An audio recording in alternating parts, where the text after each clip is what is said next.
안녕하세요. 역사 돋보기입니다. 여러분, 술 좋아하시나요?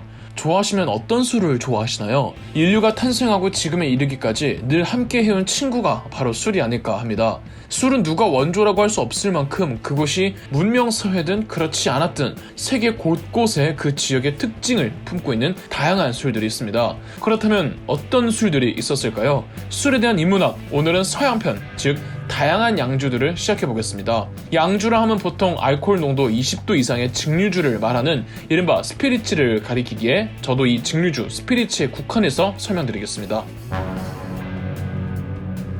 보통 양주하면 바로 떠오르시는 위스키를 먼저 소개해드리겠습니다.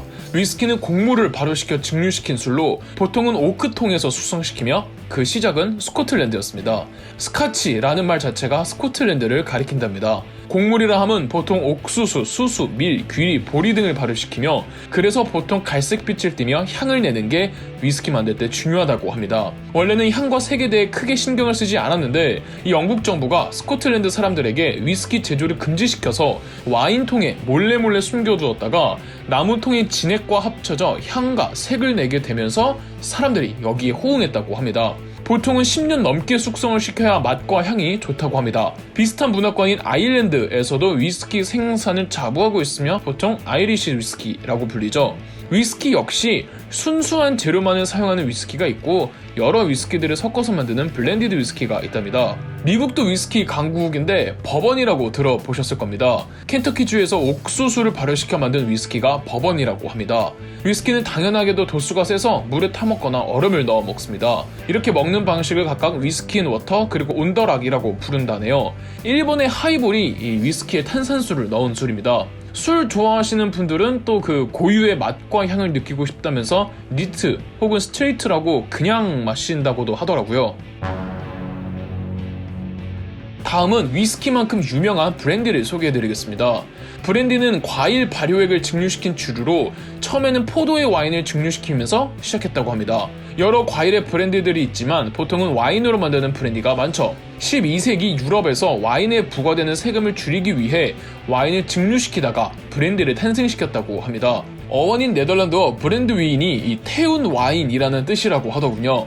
따라서 브랜디와 와인은 뗄래야 뗄 수 없는 관계인데 그래서 프랑스의 브랜디가 굉장히 유명했다고 합니다.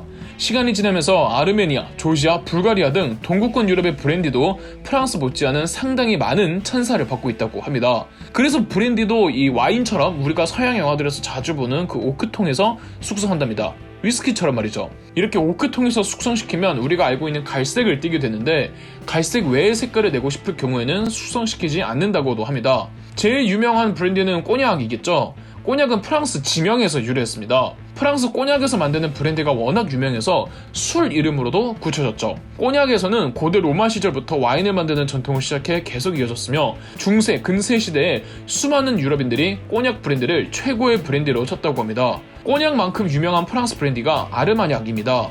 아르마냑도 지명이고 역사 자체는 꼬냑보다 더 오래되었다고 합니다. 꼬냑이 부드럽다면 아르마냑은 거친 맛이 차이라고 하더군요. 현재 브랜디는 비단 프랑스뿐 아니라 서양 곳곳에서 우수한 술들이 생산된다고 합니다. 아까 말씀드린 아르메니아의 아라라트, 이탈리아 북부의 그라파, 독일의 슈넵스, 남미의 피스코 등이 있고 남아공의 브랜디도 굉장히 유명하죠. 브랜디가 유명한 곳들은 대부분 기후가 과일을 키우기 적합하며 그로 인해 과실주가 유명한 곳들입니다. 와인 베이스가 아닌 브랜디로는 사과 브랜디인 칼바도스, 애플잭이 있고 체리 브랜디인 키르슈 등이 있답니다. 다음은 진을 소개해드리겠습니다. 진은 뭔가 대중도가 다소 떨어져 보이지만 실상은 우리가 엄청 많이 먹는 술 중 하나입니다. 유럽에서 자주 나오는 열매 중에 주니퍼베리라는 열매가 있다고 합니다. 솔방울의 일종이라고 하는데 이 열매로 증류한 술이 진입니다. 투명한 술이죠. 원래 진은 의약용으로 만들어졌다고 합니다. 이 네덜란드인들이 스페인과 독립전쟁을 벌일 때 이 주니퍼베리를 증류한 진을 마시고 전투에 임하면서 유명해졌다고 합니다. 그래서 진을 제대로 마시기 시작한 사람들은 네덜란드인들이라고 하죠. 네덜란드인들은 진이라는 이름이 없을 때는 이 주니퍼베리 증류주를 주네버라고 불렀고 의학용으로 사용하던 것도 네덜란드 의사들에 의해서였습니다. 18세기 베르나르도 만데빌레의 꿀벌의 우화라는 책에서 처음으로 이 네덜란드인들이 자주 마시는 주니퍼베리의 증류주 주네버를 진이라는 명칭으로 부르면서 이름이 진이 되었죠. 더불어 영국도 프랑스와 사이가 안 좋던 시절에 이 영국이 프랑스의 와인과 브랜디를 수입하지 않겠다면서 주니퍼베리 증류주 진 생산을 증진시킵니다. 영국 정부가 진 생산을 증진시켰지만 워낙 진 열풍이 크게 불어 진에 대한 지나친 사치와 알코올 중독이 만연해지자 영국 정부가 세금을 많이 부과해야 할 정도였다고 합니다. 이에 폭동까지 일어났다죠. 영국인들은 정말 진의 진심인 민족이었고 유럽에서는 영국과 네덜란드를 중심으로 이 진 생산이 이루어집니다. 19세기 영국은 중성 증류법을 사용하며 런던 드라이 진을 만들었고 네덜란드는 고유의 진 문화를 영국 진과 차별하기 위해 계속 주네버 명칭으로 이어가고 있답니다. 지금 있는 진들도 크게 영국식 제조 방법이냐 네덜란드식 제조 방법으로 나뉩니다. 19세기 영국의 펠리스 부스가 진을 미국에 성공적으로 수출시켜 미국에서 칵테일과 진을 섞어 마시는 문화가 정착되기도 했답니다. 이렇게 칵테일과 진을 섞어 마시는 주류는 세계 각국으로 퍼져 지금도 칵테일바를 가면은 진을 활용한 다양한 술들이 있죠. 진토닉처럼요. 유명한 진으로는 빅피터, 탄카레이, 마틴 밀러 베스퍼, 어비에이션, 핸드릭스, 봄베이 샴파이어, 헤이맨스 등이 있습니다. 필리핀의 국민술 히네벌의 산 미겔도 진입니다. 다음은 럼입니다. 럼은 사탕수수를 발효시켜 만든 증류주로 만화 원피스에서 등장인물들이 마시는 술이 럼주입니다. 이게 무슨 말이냐? 유럽에서 대항해 시대가 찾아오고 해적들이 들끓게 됐을 때 해적들이 가장 많이 마시던 술이 럼주였습니다. 그래서 해적의 술이라고도 불렀죠. 물론 해적들만 마셨던 게 아니라 16세기에서 19세기까지 서양인들이 아마 가장 많이 마셨던 술이 럼이었을 겁니다. 럼은 가격이 비싸지 않아서 누구나 마실 수 있었거든요.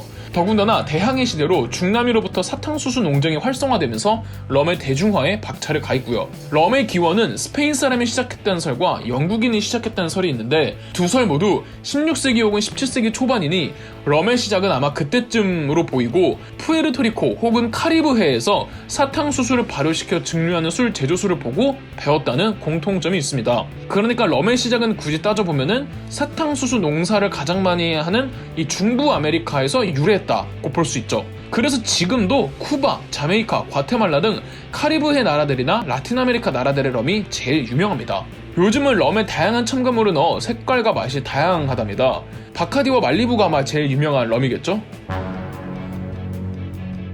러시아 보드카를 빠뜨릴 수 없죠. 다들 아시다시피 러시아의 보드카는 추운 겨울 몸에 열을 내기 위해 증류한 도수가 굉장히 높은 무색술입니다. 몸의 열을 단기간에 높여야 하기 때문에 마실 때 무조건 원샷을 해야 한다고 합니다. 보드카의 시작은 언제인지 콕 집어 말할 수 없을 정도로 깊고 오래됐지만 보드카가 공식적으로 상표로 쓰인 것은 1751년 엘리자베스 여자 때라고 합니다. 1917년 러시아 혁명이 벌어졌을 때 혁명을 피해 미국으로 건너간 블라디미르 스미노프가 미국의 보드카 문화를 퍼뜨렸다고 합니다. 주로 수수, 옥수수, 호밀 같은 곡물들을 발효시키고 러시아만큼 보드카를 많이 마시는 스웨덴, 핀란드 같은 추운 북유럽에서는 곡물, 감자, 당밀만 사용한다고 합니다. 보드카의 시작은 폴란드라고 말하는 사람도 있습니다. 이렇게 재료를 철저하게 제한하면서 만드는 순수한 보드카를 플레인 보드카라고 하고 다양한 첨가물들을 넣어 보드카를 만들기도 한답니다. 곡물을 사용한다는 건 위스키와 비슷하지만 보드카는 철저하게 무색 무취를 지향하죠. 러시아의 스미노프, 스웨덴의 앱솔루트, 핀란드의 핀란디아, 폴란드의 벨베디어가 대표적인 보드카입니다. 이 외의 증류주로 고흐가 그렇게 좋아했다는 스위스의 녹색 요정 압생트, 고대 아즈텍 문명에서부터 마셨다는 멕시코의 데킬라, 우크라이나의 호리카, 아일랜드 포틴, 그리스의 우조, 브라질의 카샤사, 터키의 라크 등이 있습니다. 이 터키를 제외하고는 이슬람 문화의 술은 없죠. 이슬람은 종교적으로 술을 금지합니다. 그런데 아이러니한 건 알코올을 증류하는 증류 제조 방식은 오히려 술을 금지하는 이슬람에서 탄생해서 퍼졌다고 합니다. 이렇게 서양의 다양한 양주들을 소개해드렸는데 동양의 증류주들도 한번 따로 다뤄보도록 하겠습니다.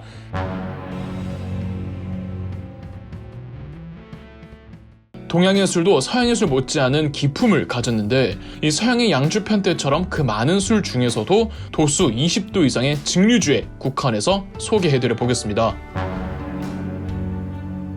먼저 일본부터 보겠습니다. 일본 하면 사케 빼놓을 수 없죠. 많은 분들이 이자카야 가시면 사케를 찾으시고 이 사케 매니아 분들도 계시죠. 사케는 술주라는 한자의 일본어식 발음입니다. 그래서 사케의 뜻을 직역하면 그냥 술 전체를 가리킵니다. 엄밀히 따지면 사케란 그냥 술 그 자체를 가리키는 보통 명사이지만 일반적으로는 일본식 술을 사케로 통용하죠. 서양의 양주는 과일이나 곡물, 곡물 중에서도 수수, 보리, 밀, 귀리 등 서양의 기후에서 나는 것들을 발효시키죠. 반면 동양은 역시 쌀이죠. 일본의 사케는 주로 쌀과 누룩을 발효시키는 술입니다. 우리나라 막걸리도 마찬가지지만 쌀을 발효시키면 맑은 청주와 흐린 탁주로 나뉘잖아요. 일본의 사케를 만들 때도 똑같은데 여기서 사케란 맑은 청주 부분을 사케라고 한답니다. 백제인이었던 수수허리가 일본으로 건너가 쌀과 누룩을 발효시켜 술을 만드는 법을 알려주며 일본의 사케가 시작되었다고 합니다. 일본 애니메이션 영화 너의 이름은 보시면 여자 주인공 미츠아가 입으로 쌀과 누룩을 씹어서 발효시키는 장면이 나옵니다. 옛날에는 일본이 이런 식으로 술을 만드는 게 전통이었다고 해요. 사케를 두고 뜨겁게 먹어야 한다느니 차갑게 먹어야 한다느니 탕수육 찍먹 부먹 논쟁만큼 끊이질 않기도 하죠. 참고로 정종은 사케의 한국어 표현이 아니라 사케를 만드는 브랜드의 하나랍니다. 사실 제가 말 안 한 게 있는데 일본의 사케는 증류주가 아닙니다. 일본에서 증류하는 술을 소주의 일본어식 발음으로 쇼추라고 부른다고 합니다. 일본의 술은 사케가 대세이지만 쇼추를 좋아하시는 술 잘할 분들도 많으세요. 쇼추의 유래는 두 가지가 있습니다. 중국과 한국의 증류식 주류 제조 방법이 유래되었다는 북방 전래설이 있고 동남아 내지 류큐에서 유래했다는 남방 전래설이 있습니다. 주로 류큐에서 유래했다는 남방 전래설을 믿는 사람이 많은데 일본 기록에는 1404년, 즉 태종 4년째에 이 태종 이방원이 대마도에 한국식 증류주류, 즉 소주를 선물로 보냈다는 기록이 있습니다. 쇼추는 증류를 한 번만 하는 단식 증류식과 여러 번 하는 연속식 증류식이 있는데 당연히 연속식 증류 쇼추가 도수가 상대적으로 더 낮겠죠? 재미있는 건 쇼추는 꼭 쌀과 누룩뿐 아니라 고구마, 감자, 메밀, 흑당, 보리, 밤, 깨 등을 첨가하기도 한답니다. 첨가되는 종류는 지역별로 다르다고 하네요. 뿐만 아니라 다 만들어진 쇼추가 도수가 좀 높으니까 우롱차나 보리차에 타먹어 희석시켜 먹기도 한다는데 백종원 아저씨의 스트리트 푸드 파이터 일본 편을 보시면 꽤 자주 나옵니다. 참고로 하이볼은 서양의 위스키에 탄산수를 넣어 먹는 술을 말합니다. 하이볼도 어떤 탄산수를 넣느냐에 따라 종류가 다양하겠죠? 다음은 중국의 증류 전통술 백주입니다. 백주하면 어감이 뭔가 딱딱한데 빼갈이라고 해야 어떤 술인지 확 오시죠? 종종의 사케의 브랜드 중 하나인 것처럼 빼갈도 백주 브랜드의 하나랍니다. 고량주가 백주입니다. 증류를 하다 보니 색이 투명하고 그래서 백주라고 하는 거겠죠? 백주의 시작에 대해서는 알려진 바가 없고 그저 저 오랜 옛날부터 마셨을 거라고 추정하고 있답니다. 오늘날의 백주 제조 방식은 13세기 원나라 때 들어온 것이 통설이고요. 중국은 영토가 넓다 보니 다양한 기후가 혼재하고 있어서 비가 많이 내리는 지역에선 쌀은 물론 건조한 기후에서는 수수나 옥수수, 보리 등을 사용한다고 합니다. 백주는 향이 센 게 특징인데 향의 종류에 따라 4가지와 기타 등등으로 분류된다고 합니다. 가장 향이 센 백주가 장향형 백주로 구이저우성 마오타이주가 가장 유명하며 가장 고급 술이라고 하고 중국인들이 가장 자부심 가져하는 술이라네요.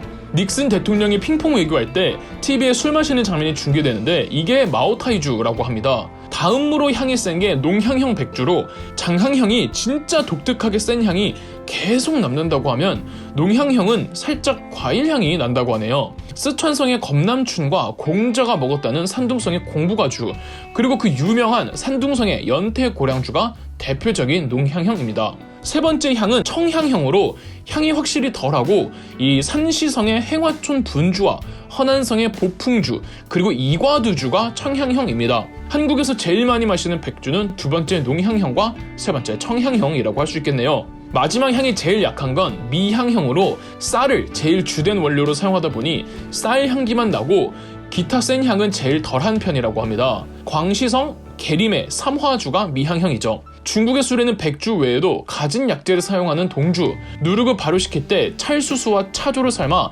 9일 정도 강하게 압축시켜 쪄내 갈색을 내는 20도 이하의 술, 황주 등이 있답니다.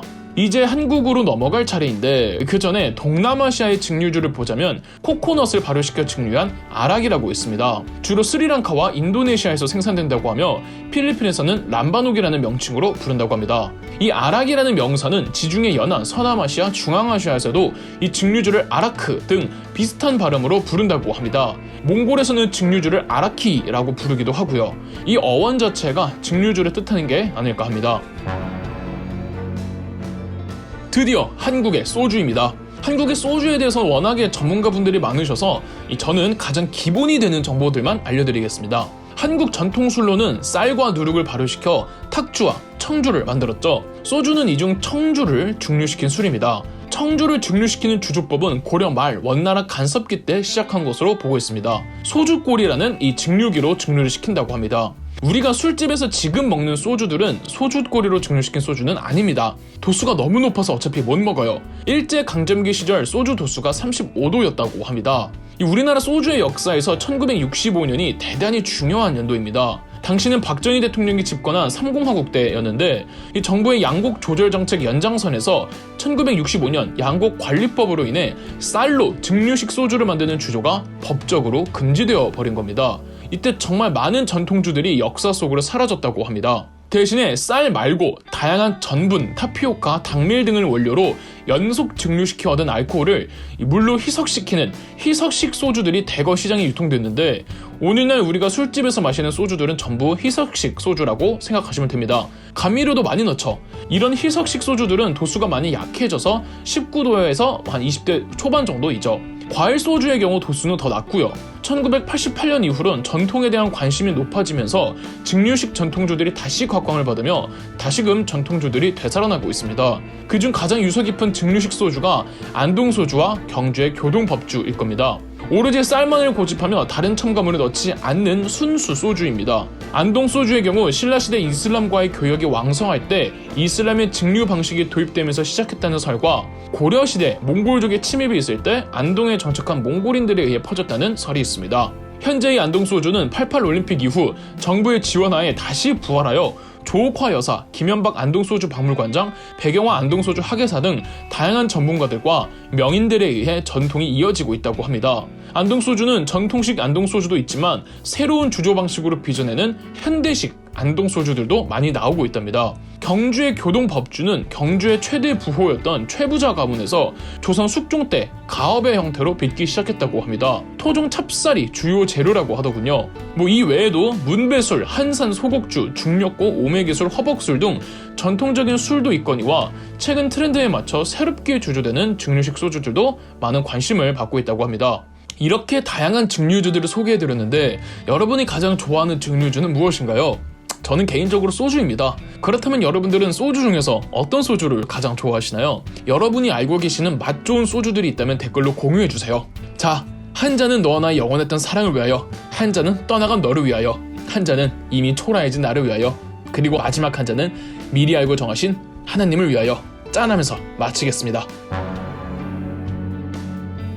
요즘 위스키에 대한 관심이 폭발적으로 늘어나고 있는데요. 그래서일까요? 위스키의 최신 가격 정보나 판매점에 대한 정보를 찾는 분들을 위한 어플이 출시되었다고 합니다. 바로 데일리 드링크라는 어플인데 구글 플레이 스토어에 접속하셔서 데일리 드링크를 검색하시면 바로 다운받아 보실 수 있습니다. 영상 아래 설명란에 어플 다운로드 링크를 클릭하시면 바로 설치해 볼 수 있습니다. 그럼 데일리 드링크 어플을 통해서 즐거운 음주 생활 하시길 바라겠습니다. 그럼 역서 돋보기였습니다. 영상 재미있으셨다면 구독과 좋아요, 알림 설정까지 해주시면 감사드리겠습니다.